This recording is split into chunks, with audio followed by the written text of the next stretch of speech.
ನಮೋ ವಾಲ್ಮೀಕಿಯೇ. ನಮಸ್ಕಾರ ಬಂಧುಗಳೇ. ನಾನು ನಿವೃತ್ತ ಪ್ರಾಧ್ಯಾಪಕ ಡಾಕ್ಟರ್ ಅರ್ಜುನ್ ಪಂಗಣ್ಣವರ್. ಹೇ ಸೀತಾರಾಮ್ ವಾಹಿನಿಯ ವಾಲ್ಮೀಕಿ ರಾಮಾಯಣ ಅಂದು ಇಂದು ಚಿಂತನ ಕಾರ್ಯಕ್ರಮದ 298ನೇ ಸಂಚಿಕೆಗೆ ತಮ್ಮೆಲ್ಲರಿಗೂ ಸ್ವಾಗತ. ಹಿಂದಿನ ಸಂಚಿಕೆಯಲ್ಲಿ ನಾನು ತಮಗೆ ಖರ ತನ್ನ ಸೈನ್ಯದೊಂದಿಗೆ ಬರುವಾಗ ಹಲವಾರು ಅಪಶಕುನಗಳನ್ನು ಎದುರಿಸ್ತಾನೆ. ತನ್ನ ಸೈನಿಕರಲ್ಲಿ ಧೈರ್ಯ ತುಂಬುವುದಕ್ಕಾಗಿ ಅವನು ವೀರಾವೇಶದ ಮಾತುಗಳನ್ನು ಆಡ್ತಾನೆ ಮತ್ತು ಯುದ್ಧನ ಗೆದ್ದೇ ಹೋಗೋಣ ಮತ್ತು ನನ್ನ ತಂಗಿ ಆಕೆಯನ್ನೊಂದು ಪಣ ಕೊಡ್ತಾಳೆ. ಆ ಒಂದು ಪಣದ ಪ್ರಕಾರ ಅವರಿಗೆ ನಾವು ರಾಮ ಲಕ್ಷ್ಮಣರ ರಕ್ತ ಕುಡಿಯಲು ಅವಕಾಶ ಮಾಡಿಕೊಡೋಣ, ನಮ್ಮದೇ ಗೆಲುವಾಗ್ತಿದೆ ಅಂತ ಹೇಳಿ ಅವರು ರಾಮನ ಗುಡಿಸಲತ್ತ ಬರ್ತಾರೆ ದಂಡೆತ್ತಿ. ಇನ್ನೊಂದು ಕಡೆಗೆ ರಾಮ ಲಕ್ಷ್ಮಣ ಇಬ್ಬರು ಈ ರಾಕ್ಷಸರು ಬರುವ ಒಂದು ಅನುಭವ ಅವ್ರಿಗೆ ಆಗ್ತಿದೆ. ಅಷ್ಟೇ ಅಲ್ಲ, ಅವ್ರಿಗೂ ಕೆಲವೊಂದು ಶುಭ ಶಕುನಗಳಾಗ್ತವೆ. ಆ ಶುಭ ಶಕುನಗಳನ್ನು ಕುರಿತು ರಾಮ ಲಕ್ಷ್ಮಣ ಹೇಳ್ತಾನೆ, ಈ ಗೆಲುವು ನಮ್ಮದೇ ಇದೆ, ಅದಕ್ಕೆ ನೀನೇನು ಮಾಡೋ, ಅವರು ಬರ್ತಾ ಇದ್ದಾರೆ, ನಿನ್ನಲ್ಲಿಯೂ ಅವರನ್ನು ಎದುರಿಸುವಂಥ ಸಾಮರ್ಥ್ಯ ಇದೆ, ಅವರನ್ನು ಸಂಹಾರ ಮಾಡುವಂಥ ಸಾಮರ್ಥ್ಯ ನಿನ್ನಲ್ಲಿ ಇದೆ. ಆದರೂ ಕೂಡ ನೀನು ಸೀತೆಯ ರಕ್ಷಣೆಗಾಗಿ ಅವಳನ್ನು ಆ ಗುಡ್ಡದ ಅಂಚಿನಲ್ಲಿರುವಂಥ ಗವಿ ಕರ್ಕೊಂಡು ಹೋಗು, ನೀ ಅವಳಲ್ಲಿ ರಕ್ಷಣೆಯನ್ನು ನೀನು ಮಾಡ್ತಾ ನಿಂತುಬಿಡು, ನಾನು ಅವರನ್ನು ಯುದ್ಧ ಮಾಡ್ತಾನೆ ಅಂತ ಹೇಳ್ಕೊಂಡು ರಾಕ್ಷಸರು ಬರುವ ದಿಕ್ಕಿನತ್ತ ಬಾಣಗಳನ್ನು ಬಿಲ್ಲುಗಳನ್ನು ಇಟ್ಟು ಬಾಣಗಳನ್ನು ಹೂಡಿ ಯುದ್ಧಕ್ಕೆ ಸಿದ್ಧನಾಗ್ತಾನೆ. ಅಷ್ಟೊತ್ತಿಗೆ ಅವರು ಖರ ತನ್ನ ಸೈನ್ಯದೊಂದಿಗೆ ಅಗದೇ ಗದ್ದಲ ಮಾಡುತ್ತಾ ಕೇಕೆ ಹಾಕುತ್ತಾ ಸದ್ದು ಮಾಡುತ್ತಾ ರಾಮನ ಪಂಚವಟಿ ಗುಡಿಸಲ ಸಮೀಪ ಬಂದುಬಿಡ್ತಾರೆ. ಮುಂದುವರೆದು ವಾಲ್ಮೀಕಿಯವರು ಅದನ್ನು ಹೀಗೆ ಹೇಳ್ತಾರೆ. ರಾಮನ ಆಶ್ರಮ ಬಳಿ ಬಂದ ಖರ ಸೈನ್ಯದೊಂದಿಗೆ ಬಿಲ್ಲಿಗೆ ಬಾಣ ಹೂಡಿ ಯುದ್ಧಕ್ಕೆ ಸಿದ್ಧನಿದ್ದ ರಾಮನನ್ನು ಕಂಡ. ಅವನೇನಿಲ್ಲಿ ಆಶ್ರಮದ ಹತ್ತು ಬರ್ತಾನೋ ತನ್ನ ಸೈನ್ಯ ತಗೊಂಡ, ಎದುರಿಗಿನ ರಾಮ ಕೈಯಾಗ ಬಿಲ್ಲು ಬಾಣವನ್ನು ಯುದ್ಧಕ್ಕಾಗಿ ಸಿದ್ಧ ಮಾಡ್ಕೊಂಡು ನಿಂತಿದ್ದನ್ನು ನೋಡ್ತಾನೆ.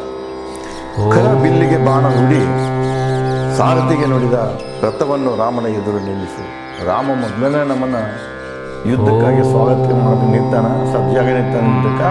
ಅದಕ್ಕೆ ತನ್ನ ಸಾರಥಿಗೆ ಹೇಳ್ತಾನೆ, ರಥವನ್ನು ರಾಮನ ಎದುರು ಹೋಗಿ ನಿಲ್ಲಿಸು ಅಂತ ಹೇಳ್ತಾನೆ. ರಾಮನ ಎದುರು ನಿಲ್ಲಿಸಿದ ಸಾರಥಿ ಖರನ ರಥವನ್ನು ಅವನು ಹೇಳಿದ ಪ್ರಕಾರ ತಗೊಂಡು ಹೋಗಿ ರಾಮನ ಎದುರು ನಿಲ್ಲಿಸ್ತಾನೆ. ಘನಘೋರ ಯುದ್ಧಕ್ಕಾಗಿ ಖರನ ಸುತ್ತುವರಿದರು ರಾಕ್ಷಸ ವೀರರು. ಈ ದೃಶ್ಯವನ್ನು ನೋಡ್ತಾರೆ. ಸ್ವತಃ ಖರನೇ ರಾಮನ ಎದುರು ನಿಂತಾಗ ಇನ್ನು ಯುದ್ಧ ಭಾರಿ ಘನಘೋರ ಆಗ್ತದೆ ಅಂದ್ಕೊಂಡು ರಾಕ್ಷಸ ಸೈನ್ಯ ಎಲ್ಲನೂ ಅಲ್ಲೇ ಬಂದುಬಿಡ್ತಾರೆ. ಖರ ರಥದಲ್ಲಿಯೇ ನಿಂತ. ಖರ ಏನು ಮಾಡೋ, ರಥದಿಂದ ಕೆಳಗಿಳಿಲಿಲ್ಲ, ರಥದಲ್ಲಿಯೇ ಯುದ್ಧ ಮಾಡಿಸೋದಾಗಿ ರಥದಾಗ ನಿಂತು ಬಿಡ್ತಾನೆ. ಮುಂದೆ ಸುತ್ತುವರೆದರು ರಾಕ್ಷಸರು ನಕ್ಷತ್ರ ಮಧ್ಯೆ ಮಂಗಳ ಗ್ರಹದಂತೆ ಹೊಳೆದ ಖರ. ಅವರೆಲ್ಲ ಏನು ಮಾಡೋರು, ರಾಕ್ಷಸರು ಬಂದರು ಸುತ್ತುವರ್ಕೊಂಡು ನಿಂತರು. ಆ ರಾಕ್ಷಸರು ಏನು ಸುತ್ತುವರ್ಕೊಂಡು ನಿಂತಿದ್ರು, ಅವರು ಮಧ್ಯದಲ್ಲಿ ಖರ ಹ್ಯಾಕ್ ಕಾಣಿಸ್ತಿದ್ದಂದ್ರೆ ಮಂಗಳ ಗ್ರಹದಲ್ಲಿ ಮಿಂಚುತ್ತಾ ಇದ್ದ. ಇಲ್ಲಿ ನೋಡಿ ತಮಗೆ ಹೇಳ್ತಾ ಇದ್ದೇನೆ, ಆ ತ್ರೇತಾಯುಗದಲ್ಲಿ ಜನರಿಗೆ ಖಗೋಳ ಶಾಸ್ತ್ರದ ಬಗ್ಗೆ ಸಾಕಷ್ಟು ತಿಳುವಳಿಕೆ ಇತ್ತು. ಅಷ್ಟೇ ಅಲ್ಲ, ಅಯೋಧ್ಯ ಕಾಂಡದಲ್ಲಿ ಅಲ್ಲಿಯೂ ಕೂಡ ವಾಲ್ಮೀಕಿಯವರು ಹೇಳ್ತಾರೆ, ಅನ್ಯ ಗ್ರಹದಿಂದ ಜನ ದಶರಥ ಅಂದರೆ ಅಯೋಧ್ಯೆಗೆ ವ್ಯಾಪಾರಕ್ಕಾಗಿ ವ್ಯವಹಾರಗಳಿಗಾಗಿ ಯಾವುದೋ ತಮ್ಮ ಒಂದು ವ್ಯವಹಾರಕ್ಕಾಗಿ ಬರುತ್ತಿದ್ರು, ಭೇಟಿ ಕೊಡ್ತಿದ್ರು ಅನ್ನೋದು ಅಲ್ಲೇ ಹೇಳ್ತಾರೆ. ಅಂದರೆ ಆ ತ್ರೇತಾಯುಗದಲ್ಲಿ ಬಹಳಷ್ಟು ಈ ಅನ್ಯ ಗ್ರಹಗಳಲ್ಲಿ ನಮ್ಮಲ್ಲಿ ಹೆಂಗೆ ಭೂಮಂಡಲದ ಮೇಲೆ ಈ ವಸತಿಗಳಿತ್ತು, ಜೀವರಾಶಿಗಳಿದ್ದು, ಅದೇ ಪ್ರಕಾರ ಸಮೀಪದ ಈ ಗ್ರಹಗಳಲ್ಲೂ ಜೀವರಾಶಿ ಇರ್ಬೋದು ಅನ್ನುವಾಗ ಈ ವಿವರಣೆಗಳು ತಿಳಿಸಿ ಹೇಳ್ತವೆ. ಮುಂದುವರೆದು ಸಹಸ್ರ ಬಾಣಗಳನ್ನು ಸಿಡಿಸುತ್ತಾ ರಾಮನತ್ತ ರಣಕಹಳೆ ಊದುತ್ತಾ ರಾಕ್ಷಸರು ಮುಗಿಬಿದ್ದರು. ಅವರು 14,000 ಮಂದಿ ಬರ್ತಾರೆ, 1000 ಗಂಟಲೆ ಬಾಣಗಳನ್ನು ಬಿಡುತ್ತಾ ಕೇಕೆ ಹಾಕುತ್ತಾ ರಣಕಹಳೆ ಓದುತ್ತಾ ರಾಮನ ಮೇಲೆ ಏರಿಗೆ ಬಿಡ್ತಾರೆ ರಾಕ್ಷಸರೆಲ್ಲ. ಸಮುದ್ರ ಹೊರೆಯನ್ನು ತಡೆಯುವಂತೆ ತನ್ನ ಬಾಣಗಳಿಂದ ತಡೆದನು ರಾಕ್ಷಸರ ಬಾಣಗಳನ್ನು. ಯಾವ ರೀತಿ ಅಬ್ಬರದಿಂದ ಮಹಾಪೂರ ಬಂದಾಗ ನದಿ ಬಂದು ಸಮುದ್ರ ಸೇರ್ತಿದೆ, ಸೇರಿದಾಗ ಸಮುದ್ರ ಏನು ಮಾಡ್ತಿದೆ ಅಂದರೆ ಆ ನದಿಯ ನೀರನ್ನು ತನ್ನಲ್ಲಿ ಸೇರಿಸಿಕೊಳ್ಳುವುದಿಲ್ಲ. ಅದೇ ರೀತಿಯಾಗಿ ಈ ಅಬ್ಬರದಿಂದ ರಾಕ್ಷಸರ ಬಾಣಗಳಿಂದ ರಾಮಂತ ಬರ್ತಿರ್ತಾವ. ರಾಮ ಪ್ರತಿಯಾಗಿ ತನ್ನ ಬಾಣಗಳನ್ನು ಬಿಟ್ಟು ಅವುಗಳನ್ನು ಅಲ್ಲಿಯೇ ಛೇದಿಸಿದ, ಅಲ್ಲಿಯೇ ಅವುಗಳನ್ನು ಧ್ವಂಸಗೊಳಿಸಿದ. ಗಾಯ ರಕ್ತದಿ ತುಂಬಿತು ರಾಮನ ಮೈ. ರಕ್ಷಿಸಿಕೊಳ್ಳುತ್ತಾ 100 ಬಾಣಗಳನ್ನು ಸಿಡಿಸುತ್ತಾ ಸಂಹರಿಸಿದನು ಹಂತ ಹಂತವಾಗಿ ರಾಕ್ಷಸರನ್ನು. ಅವರು ಬಾಣಗಳನ್ನು ಸುರಿಸ್ತಾ ಇದ್ರು ರಾಕ್ಷಸರು. ಪ್ರತಿಯಾಗಿ ರಕ್ಷಣೆಗಾಗಿ ಬಾಣಗಳನ್ನು ಬಿಡ್ತಾ ಇದ್ದ, ಅವನು ಅಲ್ಲೇ ಧ್ವಂಸಗೊಳಿಸಿದ್ದು. ಇದು ನೋಡಿ ಅಸ್ತ್ರ ಯುದ್ಧ ಇದು. ಈಗ ಹೆಂಗ ಇರಾನ ಮತ್ತು ಇದು ಇದ್ರದ್ದು ಯಾವುದು ಇಸ್ರೇಲ್ ಯುದ್ಧ ನಡೆದಲ್ಲ, ಇಲ್ಲೂ ಅಸ್ತ್ರಗಳನ್ನು ಬಿಡ್ತಾ ಇದ್ದಾರೆ, ಮಿಸೈಲ್ಸ್ಗಳನ್ನು ಬಿಡ್ತಾ ಇದ್ದಾರೆ. ರಷ್ಯಾ ಮತ್ತು ಯುಕ್ರೇನ್ ಯುದ್ಧದಲ್ಲಿ ಕೆಲವೊಂದು ಅಸ್ತ್ರಗಳು, ಉದಾಹರಣೆ ಪೆಟ್ರೋಟ್ ಮಿಸೈಲ್ ಅಮೇರಿಕಾದ್ದು, ಇವು ಕೆಲವೊಂದು ಮಿಸೈಲ್ಸ್ಗಳನ್ನು ಮಾಡ್ಯಾರ. ಅವ್ರು ಏನು ಮಾಡ್ತಾವ, ವೈರಿ ಮಿಸೈಲ್ಸ್ ಏನು ಇದು ಮಾಡಿ ಧ್ವಂಸ ಮಾಡಲಿಕ್ಕೆ ಬರ್ತಿರ್ತಲ್ಲ, ಅವನು ಆಕಾಶದಲ್ಲೇ ಏನು ಮಾಡ್ತಾವ, ಹೊಡೆದು ಉರುಳಿಸ್ತಾವ.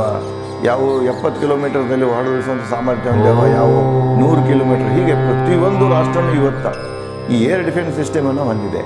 ಇದು ಕೂಡ ಏನು ಹೇಳ್ತಿದೆ, ರಾಮ ಮತ್ತು ಈ ರಾಕ್ಷಸರ ನಡುವೆ ಯುದ್ಧ ನಡೆದಾಗ ರಾಕ್ಷಸರ ಬಾಣಗಳನ್ನು ರಾಮ ಯಾವ ರೀತಿ ತಡಿತಿದ್ದ ಅನ್ನೋದನ್ನ ಇದು ಏರ್ ಡಿಫೆನ್ಸ್ ಸಿಸ್ಟಮ್ ಇದು ಕಂಡು. ಅಂದರೆ ಇಂತಹ ಒಂದು ಯುದ್ಧ ಕಲೆ, ಯುದ್ಧ ತಂತ್ರ ಅಥವಾ ಯುದ್ಧ ಕಲೆ ತ್ರೇತಾಯುಗದಲ್ಲಿ ಇತ್ತು. ಇವತ್ತಿವರೇನು ಮಾಡ್ತಾ ಇದ್ದಿದ್ದು ಇದೇನು ಹೊಸದಲ್ಲ ಅಂತ ಇದರಿಂದ ಸ್ಪಷ್ಟವಾಗ್ತಿದೆ. ಮುಂದೆ ಕೆಲವೊಂದು ಅದ್ರಾಗ ಏನಾಗ್ತಿದ್ದು, ಕೆಲವೊಂದಂತೂ ಮ್ಯಾಗಿನ ಬಹಳಷ್ಟು ಬಾಣಗಳನ್ನು ಮ್ಯಾಗ ಧ್ವಂಸ ಮಾಡ್ತಿದ್ದ. ಇನ್ನು ಕೆಲವೊಂದು ದಾಟಿಕೊಂಡು ಬಂದು ಏನು ಮಾಡ್ತಿದ್ವು ಅಂದರೆ ರಾಮನ ಮೈ ತಗೊಂಡು, ರಾಮನ ಮೈ ಕೂಡ ಬಾಣಗಳ ಒಂದು ಹೊಡೆತದಿಂದಾಗಿ ರಕ್ತಸಿಕ್ತವಾಗಿತ್ತು.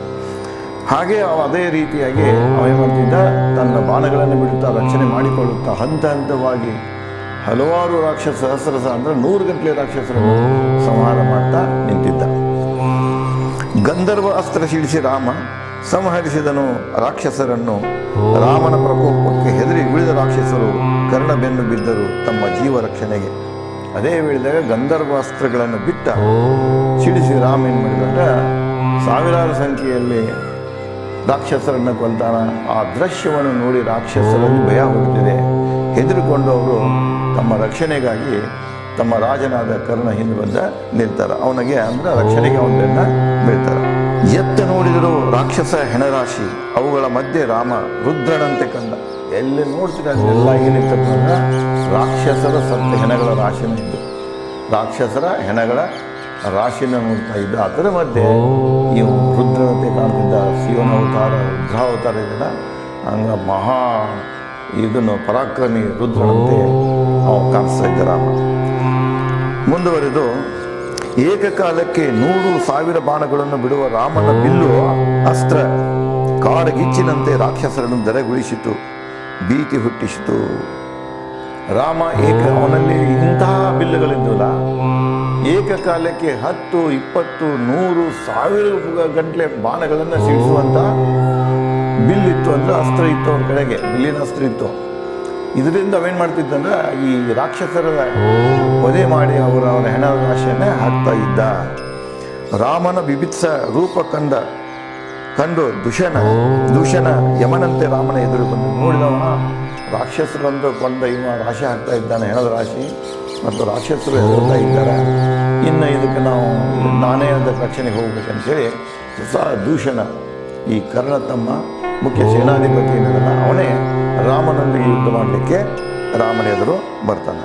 ದೂಷಣ ಕಂಡ ರಾಕ್ಷಸರು ಧೈರ್ಯದಿಂದ ಬಲ್ಲೆ, ತ್ರಿಶೂಲ, ಶಸ್ತ್ರಗಳೊಂದಿಗೆ ಎರಗಿದರು ಪುನಃ ರಾಮನ ಮೇಲೆ. ದೂಷಣ ಬಂದೇನು ರಾಮನ ಜೊತೆ ಯುದ್ಧ ಮಾಡಕ್ಕೆ ನಿಂತಲ್ಲ, ಅದನ್ನು ನೋಡಿ ಮತ್ತಷ್ಟು ಅವ್ರು ಧೈರ್ಯ ಬಂತವ್ರು, ಎದುರು ಓಡಾಕತ್ತಿದ್ರು. ಧೈರ್ಯ ಬಂದು ಮತ್ತೇನು ಮಾಡಿದ್ರು, ತಮ್ಮಲ್ಲಿ ಕೈಯಲ್ಲಿದ್ದಂಥ ಅಸ್ತ್ರಗಳನ್ನು ರಾಮನತ್ತೆ ಎಸಲಿಕ್ಕೆ ಶುರು ಮಾಡಿದರು. ರಾಮನ ಮೇಲೆ ಹಲ್ಲೆ ಮಾಡಲಿಕ್ಕೆ ಪುನಃ ಆರಂಭ ಮಾಡಿದರು. ಗಂಧರ್ವಾಸ್ತ್ರ ಸಿಡಿಸಿದ ರಾಕ್ಷಸರ ಮೇಲೆ ರಾಮ ಈ ಸಂದರ್ಭದಲ್ಲಿಯೂ ಗಂಧರ್ವಾಸ್ತ್ರವನ್ನು ಬಿಡ್ತಾನೆ.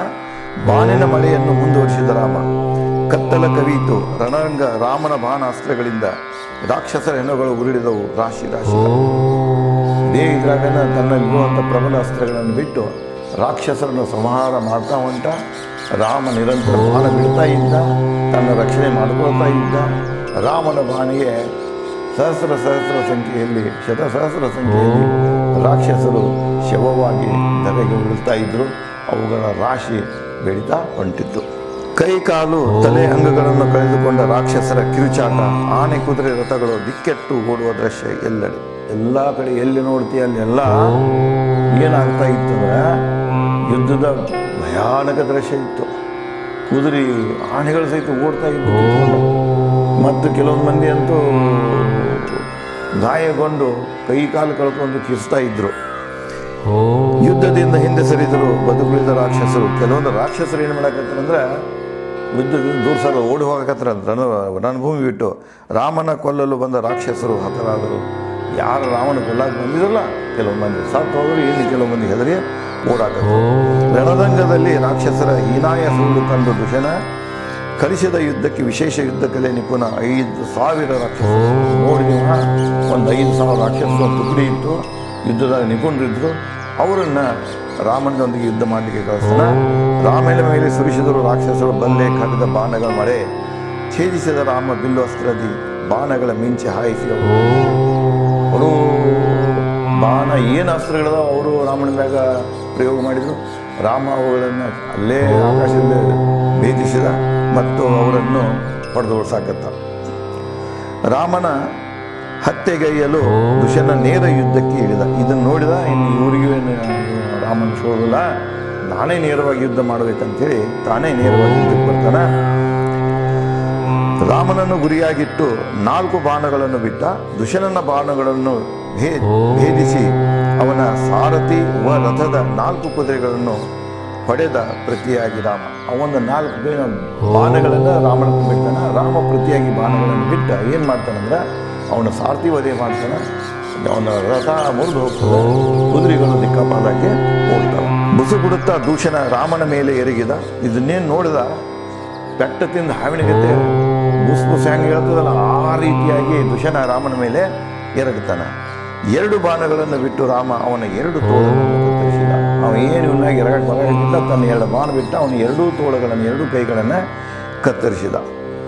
ಆನೆ ಸೊಂಡಿಲು ಕತ್ತರಿಸಿ ಭೂಮಿಗೆ ಬಿದ್ದಂತೆ ಬಿದ್ದ ತನ್ನ ಕೈಗಳನ್ನು ನೋಡುತ್ತಿದ್ದಂತೆ ದೂಷಣ ನೋಡ್ತಿದ್ದಂತೆ 2 ಕೈಗಳನ್ನು ಅವನು ರಾಮನ ಬಾಣಗಳನ್ನು ಕತ್ತರಿಸ್ತಾವ. ಅವು 2 ಕೆಳಗೆ ಆನೆ ಸೊಂಡಲ್ಲಿ ಕತ್ತರಿಸ್ಕೊಳ್ಳಿ ಕೆಳಗೆ ಬಿದ್ದ ಹಂಗೆ ಒದ್ದಾಡ್ತದಲ್ಲ, ಹಂಗೆ ಇವನು 2 ಕೈಗಳು ಒದ್ದಾಡ್ತಾ ಇರುವುದನ್ನು ನೋಡ್ತಾನೆ.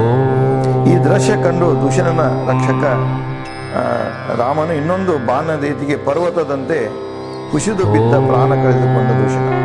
2 ಬಾಣದಿಂದ 2 ಕೈ ಕತ್ತರಿಸ್ತಾನ, ಇನ್ನೊಂದು ಬಾಣ ಬಿಡ್ತಾನೆ. ಆ ಬಾಣದ ಏಟಿಗೆ ದುಶನ ಭೂಮಿಯ ಮೇಲೆ ಬಿದ್ದು ಜೀವವನ್ನು ಬಿಡ್ತಾನೆ, ಪ್ರಾಣವನ್ನು ಬಿಡ್ತಾನೆ. ಕುಸಿದು ಬಿದ್ದು ಪ್ರಾಣ ಕಳೆದುಕೊಂಡ ದೂಷಣ. ಈ ದೃಶ್ಯವನ್ನು ಕಂಡು ದೂಷಣ ರಕ್ಷಕ ಪಾಲಕರು ಅವನ ಒಂದು ಇದಕ್ಕೆ ಬಂದುಬಿಡ್ತಾರೆ. ಈ ಒಂದು ಭೀಕರ ದೃಶ್ಯವನ್ನು ನೋಡಿ ಅವರು ಇನ್ನು ನಮ್ದು ಉಳಿಗಾಲಿಲ್ಲವಾ ಅಂತೇಳಿ ಅವರು ಕೂಡ ರಾಮನ ಮೇಲೆ ಅವರು 4 ಜನ ಏನಿದ್ರಲ್ಲ ಅವನು ಬಾಡಿಗಾರ್ಡ್ಸು ಅವರು ಕೂಡ ರಾಮನ ಜೊತೆ ಯುದ್ಧಕ್ಕೆ ಬರ್ತಾರೆ. ಮುಂದೆ ಯುದ್ಧ ಯಾವ ರೀತಿಯಾಗಿ ಮುಂದುವರಿತಿದೆ ಅನ್ನೋದನ್ನು ಮುಂದಿನ ಸಂಚಿಕೆಯಲ್ಲಿ ನಾನು ತಮ್ಮಲ್ಲಿ ಹಂಚಿಕೊಳ್ಳುತ್ತೇನೆ. ಧನ್ಯವಾದಗಳು.